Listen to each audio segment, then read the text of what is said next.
Hello everyone, welcome to ಸನ್ಮಾರ್ಗದ classes.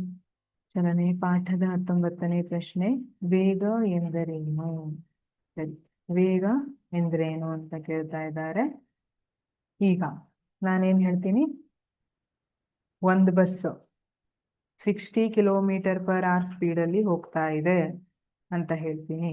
ಹಾಗಿದ್ರೆ ನಾನು ಹೇಳ್ತಾ ಇರುವಂತದ್ದು ವೇಗನ ಇನ್ನೊಂದು ಉದಾಹರಣೆಯನ್ನ ಕೊಡ್ತೀನಿ.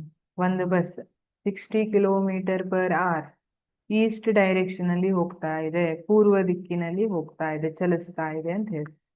ಇವೆರಡಕ್ಕೂ ವ್ಯತ್ಯಾಸ ಏನು? ಮೊದಲನೇ ಕೇಸ್ ಏನಿತ್ತಲ್ಲ, ಅದು ದಿಕ್ಕನ್ನ ಸೂಚಿಸ್ತಾ ಇರಲಿಲ್ಲ. ಆದ್ರೆ ನಾನು ಎರಡನೇ ಸಲ ಹೇಳಿದ್ದು ಪೂರ್ವ ದಿಕ್ಕು ಅಂತ ದಿಕ್ಕನ್ನ ಸೂಚಿಸ್ತಾ ಇತ್ತು. ಹಾಗಿದ್ರೆ ವೇಗ ಅಂದ್ರೆ ಏನು?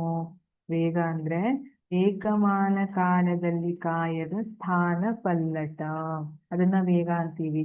ಸ್ಥಾನ ಪಲ್ಲಟ ಅನ್ನುವಂಥದ್ದು ದಿಕ್ಕಿನ ಮೇಲೆ ಅವಲಂಬಿಸಿರ್ತದೆ. ಸ್ಥಾನ ಪಲ್ಲಟ ಅಂದ್ರೆ ಆರಂಭಿಕ ಬಿಂದು ಮತ್ತೆ ಅಂತ್ಯ ಬಿಂದುವಿನ ನಡುವಿನ ಕನಿಷ್ಠ ದೂರವನ್ನ ಸ್ಥಾನ ಪಲ್ಲಟ ಅಂತ ಹೇಳ್ತೀವಿ. ಈಗ ಇಲ್ಲಿ ಸ್ಥಾನ ಪಲ್ಲಟ ಏನಿದೆ ನೋಡಿ, ಒಬ್ಬ ವ್ಯಕ್ತಿ ಈ ಓ ಬಿಂದುವಿನಿಂದ ಎ ಬಿಂದುವಿಗೆ ಹೋಗ್ತಾ ಇದ್ದಾನೆ, ಸರಿನಾ? ಓದಿಂದ ಎ ಬಿಂದುವಿಗೆ ಹೋಗ್ತಾ ಇದ್ದಾನೆ. ಹಾಗೆ ಇಲ್ಲಿಂದ ಮತ್ತೆ ವಾಪಸ್ ಅದೇ ದಾರಿಯಲ್ಲಿ, ಅಯ್ಯೋ ದಾರಿ ತಪ್ಪೋದೆ ಅಂತ ಗೊತ್ತಾಯ್ತು, ಬಿ ದಾರಿವರೆಗೆ ಬಂದ. ಹಾಗಿದ್ರೆ ಇವನು ಚಲಿಸಿದ ಒಟ್ಟು ದೂರ ಅಂದ್ರೆ ನಾವು A plus O A plus A B sorry O A plus A B ಅಂತ ಮಾಡ್ತೀವಿ, ಚಲಿಸಿದ ಒಟ್ಟು ದೂರ ಅಂದ್ರೆ. ಆದ್ರೆ ಸ್ಥಾನ ಪಲ್ಲಟ ಅಂದ್ರೆ ಏನು?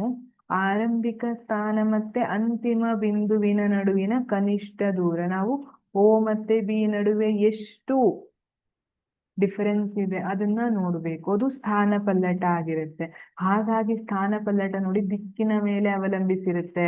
ಈಗ ಈ ವ್ಯಕ್ತಿ ಎ ಬಿಂದುವಿನಿಂದ ಇಷ್ಟೇ ದೂರದಲ್ಲಿ ಬಲಭಾಗದಲ್ಲಿ ಹೋಗಿದ್ರೆ ಅವಾಗ ಅವನ ಸ್ಥಾನ ಪಲ್ಲಟ ಬೇರೆ ಇರ್ತಿತ್ತು. ಅದೇ ಈ ವ್ಯಕ್ತಿ ಉಲ್ಟಾ ದಿಕ್ಕಿನಲ್ಲಿ ಬಂದಲ್ಲ, ಇದ್ರ ವಿರುದ್ಧ ದಿಕ್ಕಿನಲ್ಲಿ ಬಂದಲ್ಲ, ಹಾಗಾಗಿ ಸ್ಥಾನ ಪಲ್ಲಟ ಏನಾಗಿದೆ? ಕಡಿಮೆ ಆಗಿದೆ. ಹಾಗಾಗಿ ಸ್ಥಾನ ಪಲ್ಲಟ ದಿಕ್ಕಿನ ಮೇಲೆ ಅವಲಂಬಿಸಿರ್ತದೆ. ಅದೇ ತರ ವೇಗ ಕೂಡ ದಿಕ್ಕಿನ ಮೇಲೆ, ಸ್ಥಾನ ಪಲ್ಲಟ ದಿಕ್ಕಿನ ಮೇಲೆ ಅವಲಂಬಿಸಿರ್ತದಲ್ಲ, ಹಾಗಾಗಿ ವೇಗ ಕೂಡ ದಿಕ್ಕಿನ ಮೇಲೆ ಅವಲಂಬಿಸಿರ್ತದೆ.